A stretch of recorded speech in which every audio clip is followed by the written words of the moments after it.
Alright, so, the Great Depression. It was pretty damaging for the U.S. Actually, it was the most economically damaging event in U.S. history. Banks closed, unemployment and homelessness skyrocketed beyond numbers today, and a natural disaster known as the Dust Bowl, which completely coated the South in dust, as you would assume, leading to starvation and death. Very fun. It all started in the 1920s, also known as the Roaring Twenties. Almost directly after the end of World War I, the economy began rapidly expanding because everybody was putting their savings into the Wall Street stock market, which peaked in August 1929. Everybody expected the stock prices to keep rising, but with a world built on rubble from the previous war, we didn't need the factories anymore, so they shut them down and left people without sources of income. Food was also on the decline with a rising Dust Bowl issue and a drought plaguing the South. While all this was happening, the stock market kept expanding through the coming months. Alright, next up, the Mafia. You wouldn't think the Mafia would be a part of the Great Depression, but it was actually. The Mafia actually became super powerful during the Great Depression because of the Prohibition. The Prohibition was an alcohol ban that ran from the 1920s, started Roaring Twenties, to 1933. They profited by bootlegging and illegally brewing alcohol. This helped the underworld stay funded throughout most of the Depression. It was also better to become a part of the Mafia than to go broke. Organized crime became very prominent, and Al Capone's rise and fall occurred. The Dust Bowl was an additional catastrophe that was going on during this whole mess of a decade. When the Great Depression began, crop prices began falling, causing farmers to plow up grassland to harvest unusually productive crops and encourage them to tear up even more land. With no grass to hold the soil together, it began to blow away. These winds picked up loads of dried soil and turned them into massive dust storms that carried into other regions, killing their crops and covering them in dust, and in the process making it impossible to breathe, causing people to choke. These dust storms are very similar to the ones seen in the hit 2014 movie Interstellar.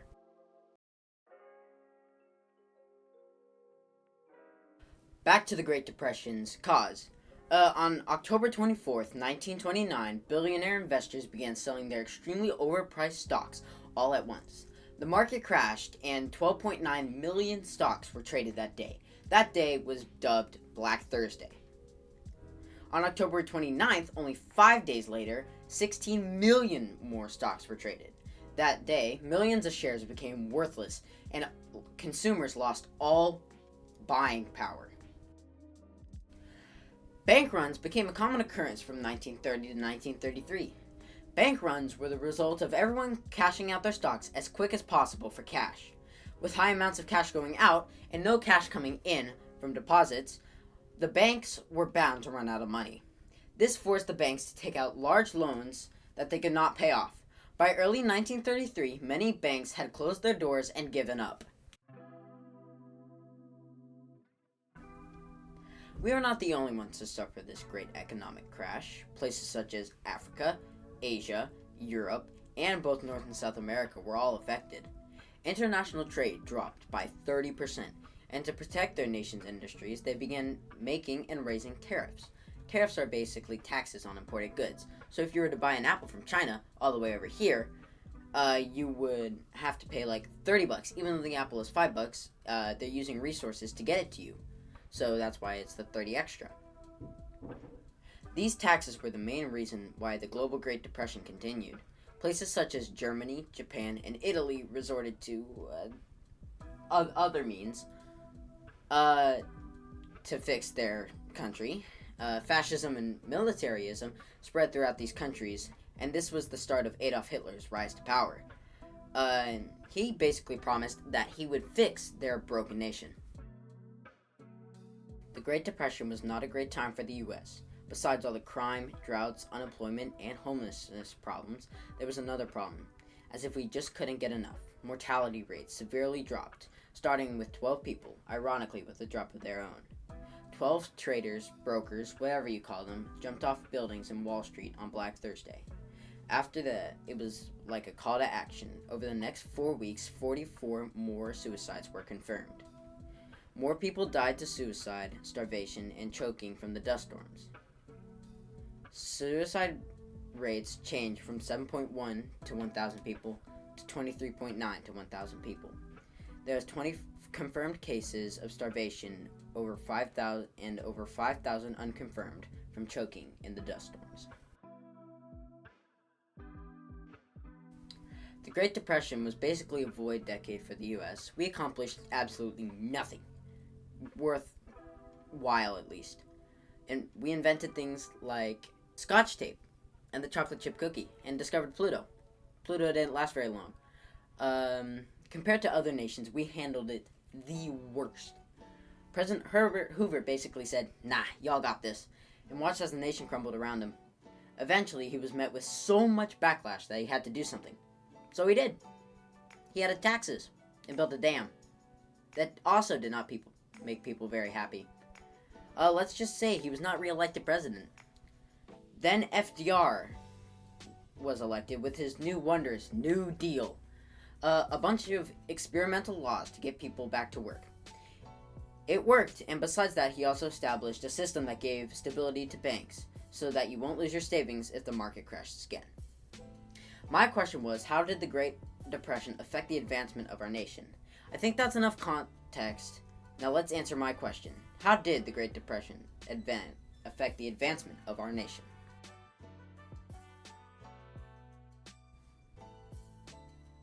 First, agriculture. Agriculture was one of the more important side effects of this depression. Crops died, livestock died, people died, all causing less and less to get done. Farming was a big part of America's economy at the time. Back then, we didn't have massive companies who owned farms. It was individual farmers who would use the money from their harvest to spend it on their family and support it. Sometimes living harvest to harvest. Next up, the relation between the government and the banking industry. Prior to the Great Depression, the federal government had nothing to do with the banking industry. They were polar opposites, minus taxing. Pay your taxes, people. During the Depression, when Hoover was president, he didn't do anything to help. But Roosevelt, when he was president, he stepped up with the Emergency Banking Act of 1933 to help. The emergency banking legislation passed by Congress today is most constructive step towards the solution of the financial and banking difficulties we have had confronted the country extraordinarily rapidly. With the legislative was enacted by Congress, heartens and encourages the country. This was said by the Secretary of the Treasury, William Woodin, on March 9th, 1933. In FDR's fireside chat, where he gave announcements, he said, quote, "I can assure you that it's safer to keep your money in a reopened bank than under the mattress." This completely changed the relationship between the government and banking. Now the government had safer plans for what to do just in case another crash would happen, and potentially fund you if you were to go broke. Next up, inventions. Prior to the Great Depression and the crash of the Wall Street stock market, same thing, I just wanted to use this image. World War I had just ended and the Roaring Twenties began, where everybody was pretty wealthy.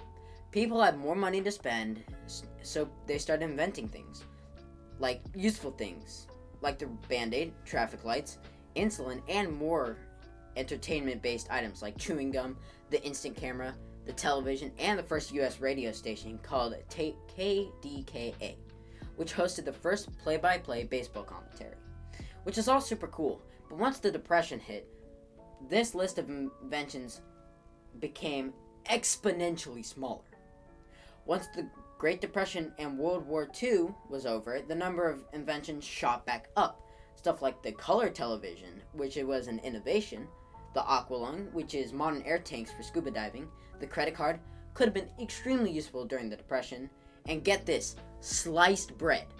I wonder who used the saying first, and what they compared it to back then. Like, this is the first thing before this is the greatest creation of before sliced bread. An example of it is the microwave. The microwave was invented in the 1940s and discovered in a factory, which could have been discovered earlier if we hadn't closed the factories. There's our problem. How could the Great Depression been prevented? First off, a better stock market predictors, or whatever they're called.